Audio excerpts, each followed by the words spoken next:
ဒီဗီဒီယိုကတော့လီဗာပူးအသင်းရဲ့တိုက်စစ်မှုဟောင်းဖြစ်တဲ့မိုက်ကယ်အိုဝင်ရဲ့အကြောင်းအပိုင်းနှစ်ပါပြီးခဲ့တဲ့အပိုင်းမှာတုန်းကအိုဝင်ရဲ့ငယ်ဘဝဖြတ်သန်းပုံလီဗာပူးအသင်းမှာကစားနေရင်ကမ္ဘာကျော်ကစားသမားဖြစ်လာပုံနဲ့ရီယယ်မက်ဒရစ်အသင်းကိုပြောင်းရွှေ့ဖြစ်ခဲ့ပုံတွေအကြောင်းကိုပြောပြခဲ့ပြီးဖြစ်ပါတယ်။ဒါကြောင့်ဒီဗီဒီယိုမှာတော့ရီယယ်အသင်းကထွက်ခွာဖြစ်ခဲ့ပုံတွေအကြောင်းနဲ့မန်ချက်စတာယူနိုက်တက်အသင်းကိုပြောင်းရွှေ့ခဲ့ပုံတွေအကြောင်းကိုပြောပြပြီးသွားမှာဖြစ်တာကြောင့်အပိုင်းလေးကိုမကြည့်ရသေးရင်အရင်ဆုံးကြည့်ပေးကြဖို့နဲ့ channel လေးကိုပါ subscribe လုပ်ပေးခဲ့ကြဖို့တောင်းဆိုချင်ပါတယ်။အဲ့တော့အချိန်ဆွဲမနေပဲဗီဒီယိုလေးကိုစလိုက်ရအောင်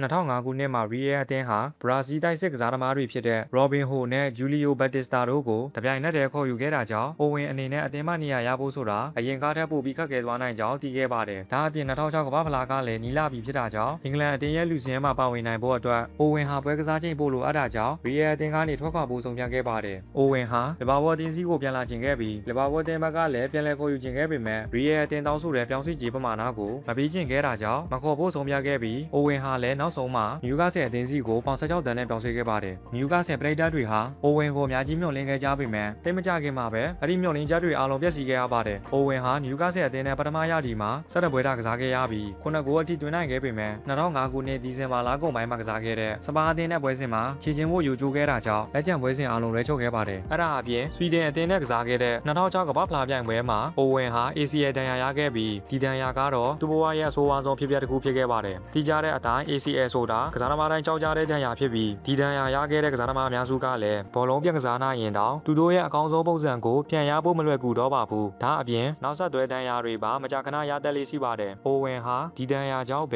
သူ့ရဲ့ငကိုမြန်လုံးကိုဘယ်တော့မှပြန်မရတော့သလိုဘောလုံးကစားတာတက်ဆေးရုံတက်နေရတဲ့အချိန်ကပိုများလာခဲ့ပါတယ်။ဒါကြောင့်လည်း2009ခုနှစ်မှာနယူကာဆယ်အသင်းပရီးမီးယားလိဂ်ကနေတန်းဆင်းသွားတဲ့အချိန်အသင်းနဲ့စာချုပ်သက်တမ်းကုန်ဆုံးသွားတဲ့အိုဝင်ဟာအသင်းတစ်ကိုပြောင်းရွှေ့ဖို့လုပ်ခဲ့ပါတယ်။ဒါပေမဲ့တိကျတဲ့အတိုင်းအရင်ကလိုပြိုတိုင်းကြိုက်တဲ့နင်းစည်းကိုင်မဟုတ်တော့တာကြောင့်ထိတ်တန့်အဆင့်ကမ်းလှမ်းမှုတွေကိုများတော့ပါဘူး။အိုဝင်ဟာဒီချိန်မှာလည်းလီဗာပူးအသင်းစီကိုပြန်လာချင်ခဲ့ပေမဲ့နီးပြဖြစ်သူဘင်နီတက်ကအိုဝင်ဟာထိတ်တန့်အဆင့်မှာမရှိတော့ဘူးလို့ယုံကြည်တာကြောင့်ပြန်မခေါ်ခဲ့ပါဘူး။ဒီလိုအချိန်မှာဘယ်သူမှမထင်ထားတဲ့ကိစ္စတစ်ခုဖြစ်လာခဲ့ပါတယ်။မန်ယူနိုက်တက်အသင်းရဲ့နီးပြဖြစ်သူဘာကူဆန်ဟာအိုဝင်ကိုမန်ယူနိုက်တက်အသင်းမှလာကစားဖို့ကမ်းလှမ်းခဲ့ပြီးအိုဝင်ကလည်းလက်ခံခဲ့ပါတယ်။လီဗာပူးပရိသတ်တွေလည်းအကြီးအကျယ်ပေါက်ကွဲခဲ့ကြပြီးအိုဝင်ရဲ့ဂျာစီတွေအမတ်တရားပစ္စည်းတွေကိုပါမီးရှို့ဖျက်ဆီးတဲ့အထိလုပ်ခဲ့ကြပါတယ်။နောက်ပိုင်းမှာအိုဝင်ဟာသူ့အနေနဲ့မန်ယူနိုက်တက်အသင်းကိုဘာလို့ပြောင်းရွှေ့ခဲ့လဲဆိုတာကိုပြန်လည်ပြောပြခဲ့ပါတယ်။ဘာကူဆန်ကိုယ်တိုင်ကသူ့ကိုဖုံးဆက်ပြီးကမ်းလှမ်းခဲ့တဲ့အပြင်သူကိုယ်တိုင်ကလည်းထိတ်တန့်အဆင့်မှာကစားခြင်းနေတာကြောင့်ပြောင်းရွှေ့ခဲ့တာဖြစ်ကြောင်းပြောကြားခဲ့ပါတယ်။အိုဝင်ဟာမန်ယူနိုက်တက်အသင်းမှာ3ရာသီကစားခဲ့ပြီးပရီးမီးယားလိဂ်ဖလာ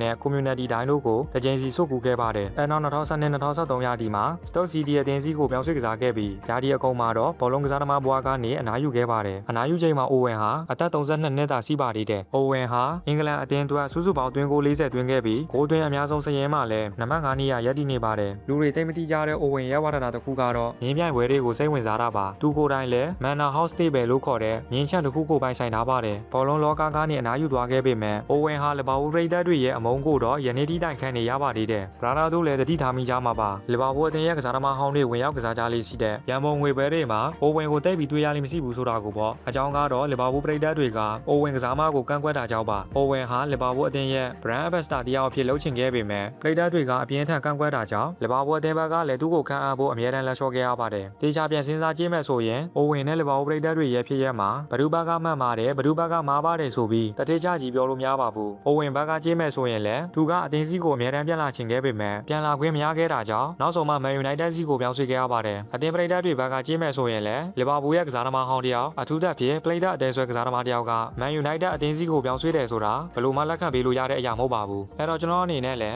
ဒီကိစ္စမှာဘသူမားတယ်ဘသူမှန်တယ်ဆိုပြီးပြောမှမဟုတ်ပါဘူး။ကျွန်တော်ကိုယ်တိုင်ကအိုဝင်တို့ခစ်ကိုမမိတာကြောင့်သူနဲ့ပတ်သက်ပြီးလည်းဘာခံစားချက်မှမရှိပါဘူး။အိုဝင်အနေနဲ့မန်ယူနိုက်တက်အသင်းနဲ့အတူပရီးမီးယားလိဂ်ဖလားရခဲ့ပေမဲ့လီဗာပူးအသင်းရဲ့ကဏ္ဍဝင်ဆိုတဲ့ဂုဏ်ပုဒ်ကိုဆွန့်လွတ်ခဲ့ရပြီးတစ္ဆာပေါဘွားကိုရောက်ခဲ့ပါတယ်။လက်ရှိမှာတော့အိုဝင်ဟာဘောလုံးဝေးပန်သုံးသပ်သူပန်တီတယောက်အဖြစ်လုပ်ကိုင်နေပြီးတခြားသောကိုယ်ပိုင်စီးပွားရေးလုပ်ငန်းတွေကိုလည်းလုပ်ကိုင်လျက်ရှိပါတယ်။ဘာပဲပြောပြောအိုဝင်ဟာလီဗာပူးအသင်းကနေထွက်ပေါ်လာတဲ့ကစားသမားတွေထဲမှာပါရမီအစီဆုံးကစားသမားတွေထဲကတယောက်ဆိုတာကိုတော့ဘယ်သူမှညင်လို့မရပါဘူး။ညီကိုတို့ဆိုရင်ရောအိုဝင်ကိုလီဂျန်တယောက်အနေနဲ့တတ်မှတ်မှလားဒါမှမဟုတ်တစ္ဆာပေါတယောက်အနေနဲ့တတ်မှတ်မှလားတခြားသောအမြင့်တွေစီးတဲ့ဆိုရင်လည်းကွန်မန့်မှာရေးသွားလို့ရပါတယ်။ပိုကောင်းတဲ့ဗီဒီယိုတွေနဲ့အတူပြန်လာခဲ့ပါမယ်။